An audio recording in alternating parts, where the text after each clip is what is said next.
नमस्कार, मैं हूं अरिंदर कौशल। जैसे कि आप सभी जानते हैं कि देश में इस समय 5 प्रदेशों के बीच में चुनाव चल रहा है। चुनाव अगर हम बात करें तो हिंदुस्तान में चुनाव को एक पर्व की तरह देखा जाता है।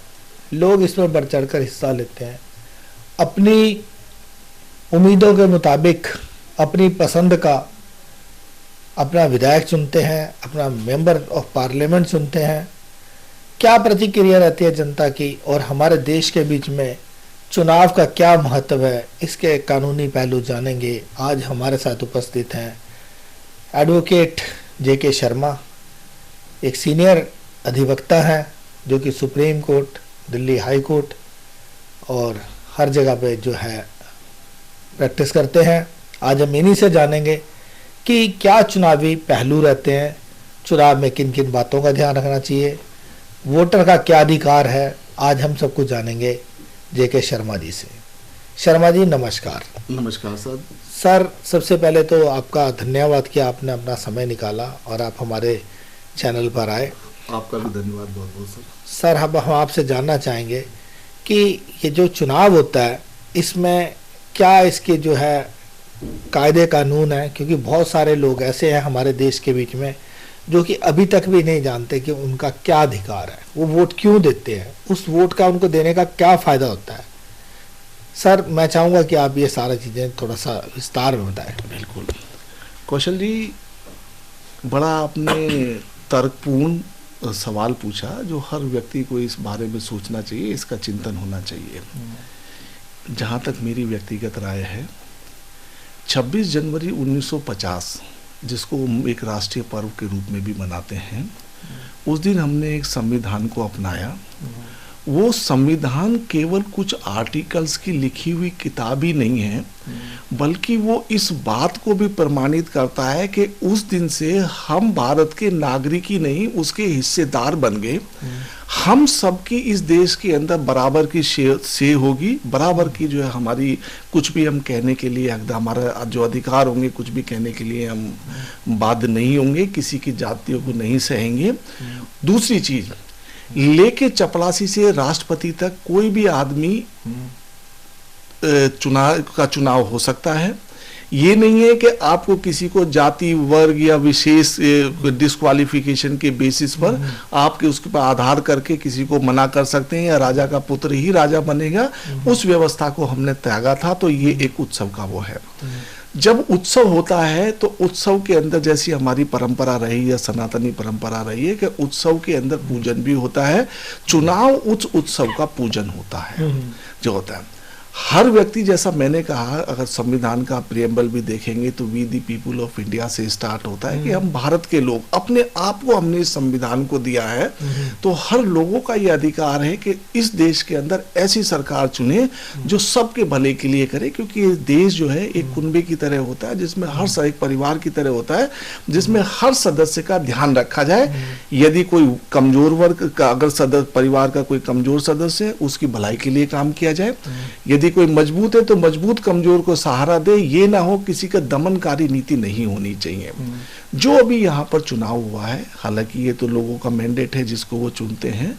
मेरी राय नकार एकदम खत्म तो नहीं हो सकती, पर इतनी मायने नहीं रखती जितनी कि वो लोग जो एक मेजोरिटी में जो लोग होते हैं उनकी रखती है। पर सरकार एक ऐसी चुनी जानी चाहिए जो सबका ध्यान रखे और साथ साथ वो विपक्ष का दमन ना करे। क्योंकि मैं किसी पर आरोप नहीं लगा रहा, एक इसका जो नेगेटिव इफेक्ट जो है वो ये है कि आप विपक्ष को दबाएं नहीं, किसी भी मशीनरी का, किसी भी एजेंसी का, किसी भी और किसी प्रक्रिया को जो है अपना के, चाहे कोई भी सरकार हो, मैं किसी एक व्यक्ति सरकार विशेष के लिए नहीं कह रहा, वहां पर जो है एक ऐसा विपक्ष होना चाहिए जो मजबूती से आपका जो है आपकी निंदा कर सके, आपकी कमियों को, खामियों को बता सके। क्योंकि क्या होता है कि श्रद्धेय अटल बिहारी वाजपेयी जी कहते थे कि हमेशा उन्होंने पार्लियामेंट में खुद कहा था, जो यूट्यूब के माध्यम से सब देख सकते हैं, कि निंदक नीरे राखिए आंगन खुटी चमाए, क्योंकि वो बिना साबुन और तेल के आपकी सफाई करता रहेगा और आपको बता देगा और चापलूसों से दूर रखेगा। आज की समस्या क्या है, थोड़ा सा अब जो लोगों को सोचना पड़ेगा, क्योंकि आज क्या है, ये सरकार कभी सेंटिमेंट्स पे नहीं चुननी चाहिए, बल्कि वर्क के बेसिस पे चुननी चाहिए कि क्या काम हो रहा है, क्या उनको देश को फायदा हो रहा है, क्या उनको व्यक्तिगत फायदा हो रहा है, कैसे उनके बच्चों का भला हो रहा है, कैसे उनको रोजगार मिल रहा है, कैसे इंफ्रास्ट्रक्चर बढ़ रहा है, कैसे देश प्रगति पे जा रहा है, इस बेसिस पे जाना चाहिए। प्रचार के बलबूते पे नहीं, विचार के बलबूते पे सरकार को बढ़ाना चाहिए, ऐसा मेरा मानना है। लेकिन सर, जैसे जो आपने देखा है कि बड़े बड़े नारे दिए जाते हैं भ्रष्टाचार के विरोध में, कहा जाता है कि जी हम आएंगे तो भ्रष्टाचार खत्म करेंगे, चाहे आज की सरकार कह ले या जो पिछली सरकारें कह ले, लेकिन आपने देखा कि भ्रष्टाचार बढ़ता जा रहा है। एक जगह पर हमारे प्रधानमंत्री जाके बोलते हैं कि 70 एनसीपी के लिए बारे में बोला जाता है कि भाई एक करप्ट पार्टी है, नेशनलिस्ट करप्ट पार्टी बोला जाता है उसको। और उसके बीच में जो अजीत पवार थे, जिनके ऊपर 70,000 करोड़ रुपए का घपले का आरोप लगाया जाता है, और हमारे प्रधानमंत्री जी, माननीय प्रधानमंत्री जी कहते हैं कि मैं किसी भ्रष्टाचारी को नहीं बख्शूंगा, लेकिन कुछ दिन बाद उनको महाराष्ट्र का डिप्टी सीएम बना दिया जाता है, जिनकी 1400 करोड़ रुपए की प्रॉपर्टी जो है जब्त करी हुई है। तो सर, ये इस प्रकार कैसी राजनीति चल रही है कि आप देख रहे हैं कि जो भारतीय जनता पार्टी ज्वाइन कर लेता है, चाहे कितना भी भ्रष्ट व्यक्ति है, उसको जो है कोई ना कोई नाम दे दिया जाता है, कोई अश्लील भाषा का प्रयोग करता है, पार्लियामेंट के बीच में कहा जाता है कि कटवा या कुछ इस प्रकार की भाषा जो है एक सांसद बोलते हैं, जो कि एक माननीय भाषा नहीं है। उसके बाद उनको जो है एक जगह का प्रभारी बना दिया जाता है, मैं नाम नहीं लूँगा उनका। तो इस प्रकार की जो ये राजनीति चल रही है, इसके बारे में क्या कहेंगे आप? देखें, मैं समझता हूँ अगर ये सब ने देखा है, क्योंकि मेरी भी एक मर्यादा है, मैं इसको एक अपने सीमित भाषा के अंदर ही अपने विचार प्रकट कर सकता हूँ, और ये मेरे व्यक्तिगत विचार हैं, और ये विचार किसी पार्टी, किसी विशेष व्यक्ति को बुरे लग सकते हैं, लेकिन ये देश हित में है। जो भाषा हमने अभी संसद में देखी, उस भाषा के आधार पर उन सांसद के प्रति कठोर कार्रवाई होनी चाहिए थी, इसमें कोई दो मत नहीं होने चाहिए। सर, जैसे कि अभी हमारे जो प्रधानमंत्री हैं, उनके लिए जो जब वो एक मैच देखने के लिए गए वर्ल्ड कप का, तो एक शब्द का इस्तेमाल हुआ जो कि सबसे 1,80,00,000 लोगों ने जो है उस शब्द का इस्तेमाल किया, उसको हैशटैग किया पनौती का। तो एक भाषण के बीच में जहाँ पर राहुल गांधी जी भाषण दे रहे थे, वहाँ एक पार्टी बीच में से जो एक जनता बोला, उसमें से किसी ने बोला कि पनौती, तो राहुल जी ने बोला क्या पनौती, क्या पनौती।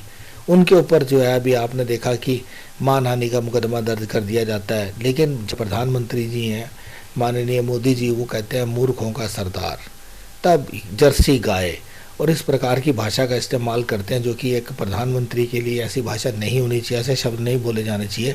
तो क्या उनके ऊपर कोई कार्रवाई नहीं होनी चाहिए? देखो, इस बात का उत्तर मैं 2 भागों में दूंगा। ये बड़ा अच्छा प्रश्न है, और ये एक सब आदमी ही इसका उत्तर दे सकता है, सभी आदमी ही इसको समझ सकता है। यदि आप वीडियो उठा के देखें, यूट्यूब पे आजकल उपलब्ध रहते हैं, माननीय अटल बिहारी जी जब विपक्ष में थे, तो मुझे लगता है कि जो अटल बिहारी जी ने जो संस्कृति, जो अपनी छाप राजनीति पे छोड़ी थी, जो हरदलजीज थे, उसका शायद सही से अनुपालन नहीं हो रहा है। मेरा मानना है यदि उनके भाषण भी सुन लें तो लोग बहुत कुछ सीख सकते हैं। मुझे याद आता है उनका एक भाषण, उन्होंने कहा था, जो लोग एक सोनिया गांधी जी का भाषण उन्होंने पढ़ते हुए कहा था, जिसमें कोई ज़्यादा कठोर शब्द नहीं थे, लेकिन अटल बिहारी जी के लिए वो कठोर थे। तो उन्होंने कहा था कि जो लोग आपके साथ कंधे से कंधा मिला के इस देश की सेवा में लगे, उनका मूल्यांकन करने के लिए इन शब्दों का प्रयोग नहीं होना चाहिए। आप पक्ष में हो, सरकार चला रहे हो, लेकिन सरकार चलाने में सरकार की जितनी भूमिका होती है उससे ज्यादा विपक्ष की भूमिका होती है। मैं नहीं कह रहा हूँ, ये हमारा सिस्टम कह रहा है, हमारा संविधान कहता है, हमारी संसद कहती है, माननीय अटल बिहारी वाजपेयी भी ये कहते थे। इन भाषाओं का बिल्कुल प्रयोग नहीं होना चाहिए। मैं अपनी बात को फिर दोबारा से कहूँगा, एक और दूसरा पहलू जो इसका है, इस तरह के शब्द की मर्यादित भाषा इस स्तर पर नहीं होनी चाहिए जहाँ तक मानहानि का केस का ये है। जब आप चुनाव लड़ते हो, क्योंकि हमारी एक ऐसी परंपरा रही है, हम लोगों ने दुर्भाग्यवश ऐसी परंपरा को अपनाया जहाँ पर किसी को मोनी बाबा, किसी को जो है फेंकू, किसी को ये, किसी को फलाना, किसी को ढिमका कहते हैं। ये भाषा सब भाषा नहीं है, राष्ट्रीय स्तर पर ये भाषा नहीं होनी चाहिए। और इसको कभी भी कोर्ट कचहरी का तो जो है माध्यम बनाना ही नहीं चाहिए, जो ये बड़ा दुर्भाग्यपूर्ण है। इसलिए नहीं कि मैं एक इंडिपेंडेंट आदमी आदमी के रूप में, एक अधिवक्ता के रूप में कहता हूँ, मानहानि के ये विषय वस्तु नहीं होते, न मानहानि के सेक्शन को 499 एक पर्टिकुलर सेक्शन है IPC का, उसको इंसर्ट करने का ये उद्देश्य भी नहीं था। अगर मेरी बात पे यकीन ना हो तो उस सेक्शन को पढ़ें, उसके ऊपर जो डिबेट हुई है, उसके जो ऑब्जेक्ट हुए हैं, उसके जो बहुत कम जजमेंट्स हैं उनके ऊपर, उनको पढ़ें। ये उनका वो नहीं है। ऐसा यदि कहेंगे तो आप अपने अभिव्यक्ति को प्रकट नहीं कर पाएंगे। और ये जो है, मैं अभी भी ऐसा मानता हूँ कि इस तरह की भाषा के ऊपर, इस तरह की कार्रवाइयों से पक्ष हो या विपक्ष हो, क्योंकि ये सत्ता कभी भी जो है शाश्वत नहीं है। आज आपके पास है, कल उनके पास आएगी, तो ये अच्छी परिपाटी का जो है जन्म नहीं होगा। इससे कल विपक्ष वाले आएंगे तो वो बदला लेने की प्रवृत्ति से फिर ये काम करेंगे। ये लोकतंत्र के लिए अच्छा नहीं है, देश के लिए अच्छा नहीं है। ऐसी चीज़ों को रोकना पड़ेगा। ऐसी चीज़ों से जो है कम से कम संवैधानिक आदमियों को दूर रहना चाहिए और उनकी भर्त्सना करनी चाहिए। जहाँ तक वो संसद के बयान का वो है, वो बड़ा निंदनीय था और उसको कठोर से कठोर कार्रवाई होनी चाहिए थी। लेकिन सर उसको तो इनाम दिया जा रहा है ना। ऐसा ये गलत है, ये चीज़ गलत है। देखो मैं एक दूसरी चीज़ बताता हूँ आपको नहीं, बड़ी सिंपल देखना है। मैं एक पर्टिकुलर समाज के बारे में कहता हूँ जो मेरे व्यक्तिगत विचार है। मैं जब डिबेट्स में हम देखते हैं तो मैं नाम नहीं किसी का लेना चाहता, बहुत बड़े बड़े नेता पुराना इतिहास बताते हैं, सारा बताते हैं। जब हम कोई भी तर्क वितर्क करते हैं तो उसका उद्देश्य किसी समस्या के समाधान के लिए होता है।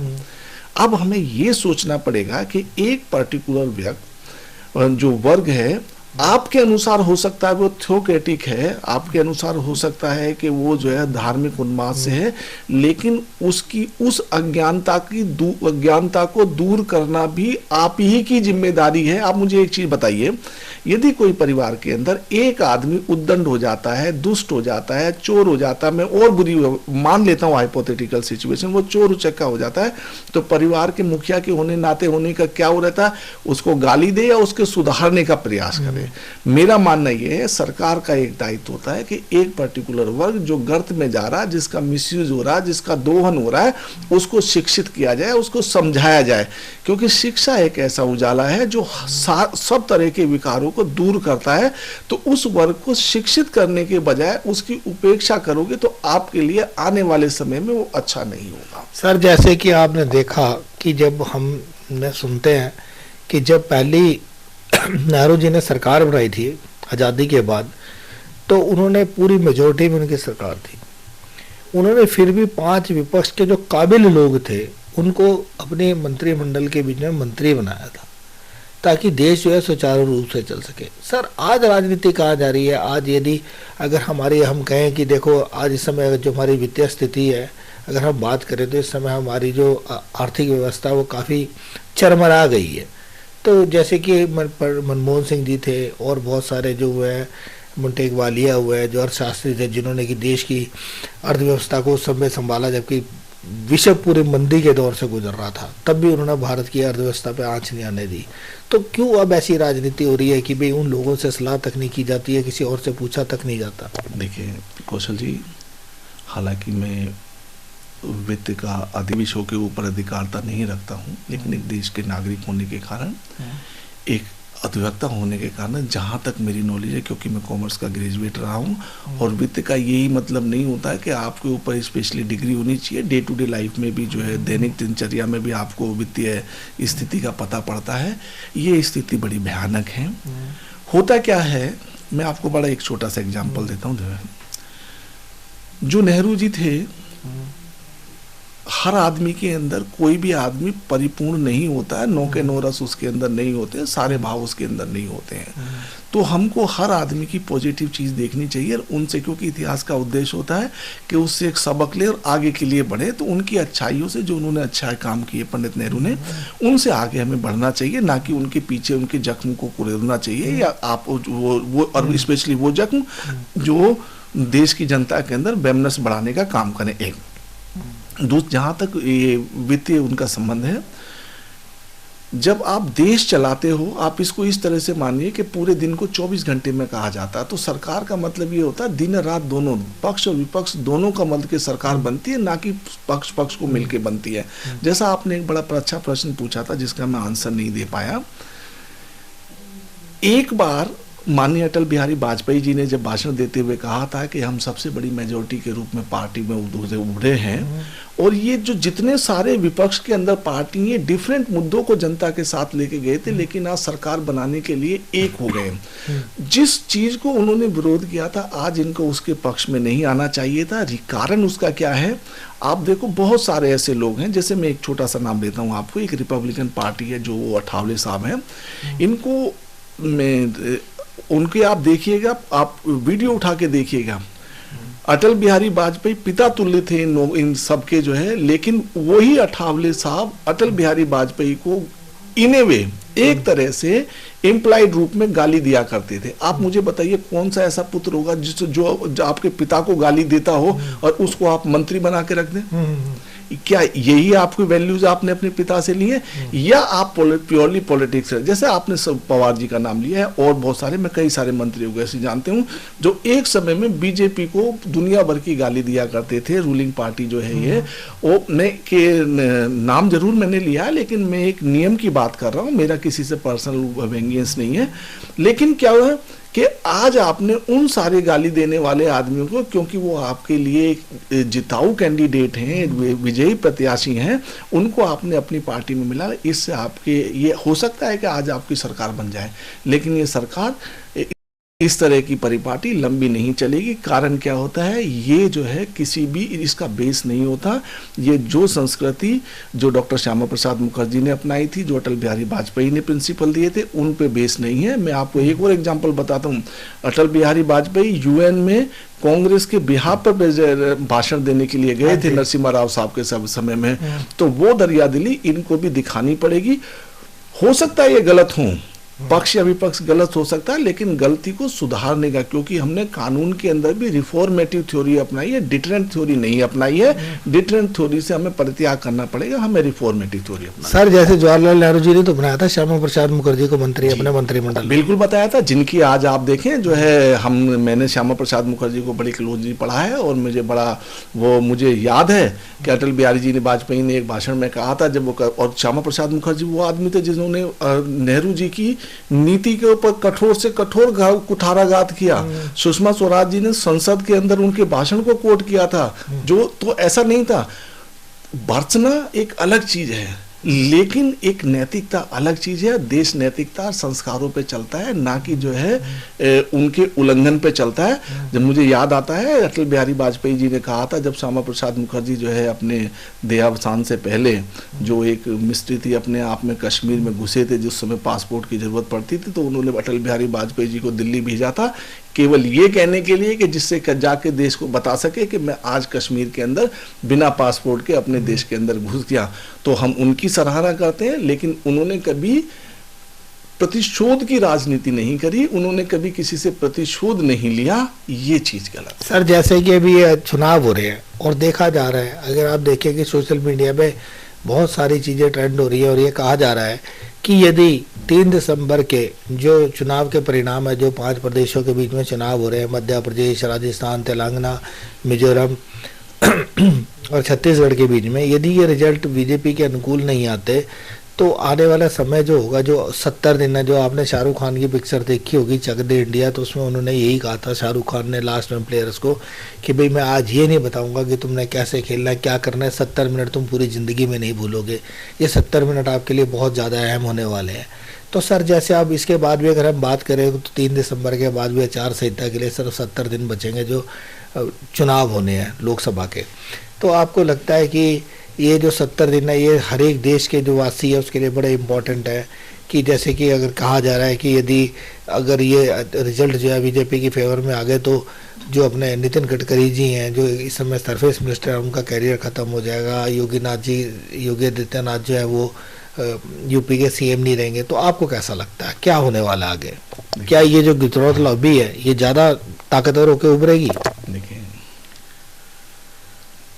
एक आम जनता के नाते जो मैं टीवी पे डिबेट देखता हूँ, जो लोगों की ओपिनियन होती हैं, जो या मैं साहित्यिक कॉलम पे जो समाचार पत्रों में होते हैं, उनके माध्यम से जो मैं अपने विवेक के आधार पर कह सकता हूँ, जिस तरह का ट्रेंड चल रहा है, मेरा अपना व्यक्तिगत मत है कि अगर सत्ताधारी दल हारता है तो वो विपक्ष को कुचलने के लिए कुछ ना कुछ करेगा।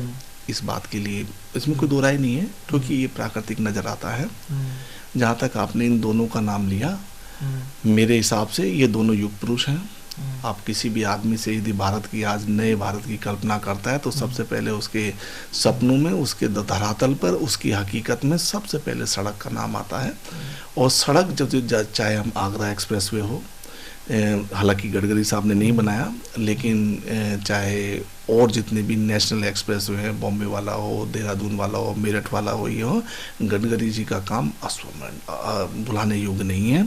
उनकी जितनी प्रशंसा की जाए उतनी कम है। मुझे लगता है कि गडकरी जी का काम एक मील का पत्थर साबित हुआ है। इस सरकार की प्रशंसा का एक कारण वो है। अगर उनको दरकिनार किया जाता है, राजनीति में कुछ भी संभव है, क्योंकि मैंने देखा है बहुत सारे कद्दावर नेता जो पहले, जिनके पीछे मैं नाम नहीं लूँगा, वो हाथ बांध के खड़े रहते थे, जो हम फोटो के माध्यम से देखते हैं, आज वो खुद हाथ बांध के खड़े हुए हैं। तो ऐसी अवस्था आती है तो ये देश के लिए एक अच्छी परिपाटी नहीं होगी, एक अच्छी परंपरा नहीं होगी। योग्य आदमियों का सम्मान होना चाहिए। जहाँ तक योगी जी का बात है, मैं ये नहीं कहता कि योगी जी परिपूर्ण है, लेकिन यह जो एक उन्होंने क्राइम कंट्रोल का काम किया है, जो उन्होंने एक विल दिखाई है, क्योंकि एक एडमिनिस्ट्रेटर को, एक राज्य के मुखिया को, एक जो उसमें सबसे बड़ी क्वालिटी होनी चाहिए, निर्णय लेने में सक्षम होना चाहिए, बिना किसी दबाव के निर्णय लेना चाहिए। वो विशेषता योगी जी में है, जो उन्होंने यूपी में करके दिखाया। अगर इस तरह की कोई स्थिति होती है, सपोज करो उनको कहीं एमएलए की जगह एमपी का चुनाव दिया जाता है, तो ये इस बात की तरफ इंगित करेगा कि भाई इनको यूपी की राजनीति से हटा के राष्ट्रीय राजनीति में लाया जा रहा है। तो वो थोड़ा सा, ये मेरे व्यक्तिगत मानना है, वो इस समय में अभी वो समय नहीं आया, वो प्रीमेच्योर डिसीजन होगा और वो देश के लिए अच्छा नहीं होगा। सर, जैसे कि हमारे जो प्रधानमंत्री हैं नरेंद्र मोदी जी, अगर हम देखें तो इनकी छवि साफ है। इनके ऊपर अगर हम बात करें तो किसी प्रकार का अभी तक कोई दाग नहीं है। लेकिन जैसे कि आपने देखा होगा, जो ये कैबिनेट मिनिस्टर हैं, कृषि मंत्री हैं नरेंद्र तोमर, उनके लड़के के ऊपर 10,000 करोड़ रुपए का आजकल एक सोशल मीडिया पे बहुत ज़्यादा वीडियो वायरल हो रहा है। कई वीडियो आ गए जिसमें बताया जा रहा है कि वो उनके जो लड़के हैं देवेंद्र तोमर, वो गांजे की खेती के बीच में एक कोई व्यक्ति हमें करता है, उसके बीच में पैसा लगा रहे थे और उन्होंने लगभग 10,000 करोड़ रुपए का घपला किया है। तो सर, इसके ऊपर अभी तक हमारे प्रधानमंत्री जी की तरफ से या हमारे गृह मंत्री की तरफ से किसी प्रकार का कोई भी, अगर हम बात करें तो कोई एक्शन या रिएक्शन नहीं आया है। ना ही इस वीडियो के लिए कहा जा रहा है कि भाई ये फेक वीडियो है, ना ही उसकी फेयर में बोला जा रहा है। तो सर, जहाँ मोदी जी इतने बड़े बड़े दावा करते हैं भ्रष्टाचार को लेकर, तो क्या उनको इस वीडियो पे बोलना नहीं चाहिए? देखो, जहाँ तक मोदी जी का सवाल है, इसमें कोई दो राय नहीं, वो विश्व लीडर है। आज विश्व में उनकी तूती बोलती है। हमें गर्व है कि हमारे पास इस तरह का प्रधानमंत्री है। जहाँ तक दूसरे सवाल का उत्तर है, क्योंकि मेरी भी कुछ मर्यादाएं हैं, तो मैं उसी में आंसर दूंगा। मैं एक एग्जांपल कोट करना चाहूँगा, क्योंकि कानून में हमारे क्या होता है कौशल जी, जैसे कभी कोई फैक्ट एंड सर्कमस्टांसेस होते हैं, जो तथ्य होते हैं, उनके ऊपर हम न्यायालय के सामने जजमेंट प्रस्तुत करते हैं, निर्णय प्रस्तुत करते हैं, वो उनसे मैच खाता है, उसके उस पर निर्णय देते हैं। तो मैं एक ही बात कहना चाहूँगा, जब आडवाणी जी पर आरोप लगे थे, आपको पता है अच्छी तरह से, तो उन्होंने फौरन जो है रेजिग्नेशन दे दिया था। उन्होंने कहा था जब तक मैं क्लीन चिट नहीं हो जाता, जब तक मैं चुनाव नहीं लड़ूंगा। ऐसी परिपाटी अनुगमनीय है। हर आदमी को इस परिपाटी का अनुगमन करना चाहिए। यदि आपके ऊपर आरोप लगे हैं तो आपको जो है पाक साफ होने तक ये आपको जरूर प्रयत्न करना चाहिए कि जो आप पे आरोप लगे उनको, या जो आप पे धब्बे लगे उनको जल्दी से जल्दी धो दें। लेकिन नैतिकता ये कहती है, जो आडवाणी जी ने उदाहरण प्रस्तुत किया था, उसका अनुगमन हर आदमी को करना चाहिए, चाहे किसी भी क्षेत्र में हो, चाहे राजनीति में हो, चाहे सरकारी में हो, चाहे किसी में, चाहे एक अधिवक्ता के रूप में भी, चाहे अगर मुझ पे कोई आरोप लगता है तो मेरा ये कर्तव्य बनता है कि मैं उनको जो है जवाब दूं, क्योंकि मैं ये कोई मौज मस्ती करने की जगह पे नहीं बैठा हूं। अगर मैं किसी संवैधानिक पद पर बैठा हूं या मेरे संरक्षण में कोई मेरे मातहत कोई आदमी काम कर रहा है, मेरी पूरी जिम्मेदारी है और उस उदाहरण का पालन करना चाहिए और जनता के सामने एक आदर्श उदाहरण पेश करना चाहिए, जो उस समय आडवाणी जी ने किया था। सर, मैं आपसे एक अंतिम प्रश्न लूँगा कि जैसे कि सर, भारतीय जनता पार्टी को, जैसे कि आरएसएस का इसके ऊपर हमेशा जो है आप कहें तो निरंतर राय और एक बड़ी संगठनात्मक पार्टी रही है, संगठन के ऊपर विश्वास करने वाली पार्टी रही है। लेकिन जैसे कि अभी ये 5 स्टेटों के बीच में चुनाव हो रहा है, अगर हम बात करें मध्य प्रदेश की, बात करें राजस्थान की, बात करें छत्तीसगढ़ की, तो यहाँ पे जो है ना संगठन देखा नहीं गया। यहाँ पर ये हो रहा है कि जो छत्र है, जो कि मतलब कहते हैं कि जो प्रदेश के जो राजा थे एक तरीके से, जिनके नाम के ऊपर जो है कभी भारतीय जनता पार्टी जीती रही, उन्हीं को जो हाशिया पर ला दिया गया। जैसे हम विश्वेंद्र राजे सिंधिया की बात करें और अपना इनकी बात करें, अपना शिवराज सिंह की बात करें, रमन सिंह जी की बात करें, तो सर अब ये जो संगठन के बीच में जो देखा जा रहा है, इसका क्या कारण है कि अब वो संगठन वाली बात भारतीय जनता पार्टी में नहीं रहेगी। जैसे कि पहले यदि कोई भी बात अगर इनका कोई लीडर कह देता था, चाहे मोहन भागवत जी कह देते थे आरएसएस से, या फिर यह प्रधानमंत्री जी बोलते थे, तो उसके ऊपर पूरे तरीके से अमल हुआ था। लेकिन अब वो चीज़ देखने को नहीं आ रही। इसके बारे में क्या कहेंगे? देखिए, जो राष्ट्रीय स्वयं संघ के जो ये संगठन है, आरएसएस जिसको कहते हैं हम, जो है इसकी गहराई में जाने के लिए एक गहन चिंतन की जरूरत होती है। ये वो संगठन है, पंडित जवाहरलाल नेहरू जी ने भी तारीफ करी थी उनके कार्य की, उनकी सेवा की, और 26 जनवरी की झांकी में उनको एक अलग स्थान दिया था। वो संगठन आज भी जब सत्ता आती है तब करप्शन भी लाती है। संगठन में हो सकता है कुछ ऐसे व्यक्ति जिनका संगठन के विचारों से मतभेद था, वो संगठन को ज्वाइन किया है, उसकी तरफ आकर्षित हुए, कोई भी कारण हो सकता है। लेकिन मुझे पूरा विश्वास है, क्योंकि मेरी पृष्ठभूमि ऐसी रही है जो मैं बड़ी अच्छी तरह से इस संगठन से परिचित हूँ, बचपन से अब तक इसमें पला बड़ा हुआ हूँ। तो ये संगठन एक ऐसा संगठन नहीं है। ये संगठन सच के साथ है और सच के साथ रहेगा, क्योंकि ये संगठन बलिदानियों का संगठन है। तो ये संगठन सेवा भाव का संगठन। सर मैं समझ गया सर, लेकिन ये जो हो रहा है, उन्होंने मना, अब मैं जो आपकी बात क्लियर कर दूं, अगर इस संगठन ने साथ देने का निर्णय किया है, तो उनकी कोई गहन सोच रही होगी, जिसका ये परिणाम है कि इन्होंने इनका साथ नहीं दिया जाए। तो कहते हैं ना, समझदार को इशारा काफी होता है। मेरी भी मर्यादा, मैं ज्यादा ना मेरी कोई आधिकारिक नॉलेज है, ज्ञान है, ना मैं ज्यादा इसके बारे में, पर मुझे जितना संगठन के बारे में पता है, जितनी मेरी स्टडी है, जितना मैंने इसका इतिहास पढ़ा है, उन्होंने कुछ सोच समझ की अगर ऐसा किया है तो सोच समझ के क्या होगा इसके बारे में। सर के ऐसा तो नहीं कि 3 दिसंबर के बाद जब चुनाव आएंगे, अगर भारतीय जनता पार्टी के पक्ष में नहीं आएंगे, तो क्या आप, जैसे कि कयास लगाए जा रहे हैं, पत्रकार कयास लगा रहे हैं, पत्रकारों का मानना है कि हो सकता है कि भारतीय जनता पार्टी के बीच में एक बड़ी टूट हो जाए, कुछ ऐसा हो सकता है क्या? देखिए, एक नियम होता है, हालांकि ये बहुत जल्दी हो जाएगा कहना, पर एक नियम होता है, उत्सव में जश्न होता है। ये हमारे श्रद्धेय अटल बिहारी वाजपेयी जी कहा करते थे कि जब उत्सव होता है तो उसके अंदर जश्न होता है, उसमें गलतियां नहीं ढूंढी जाती।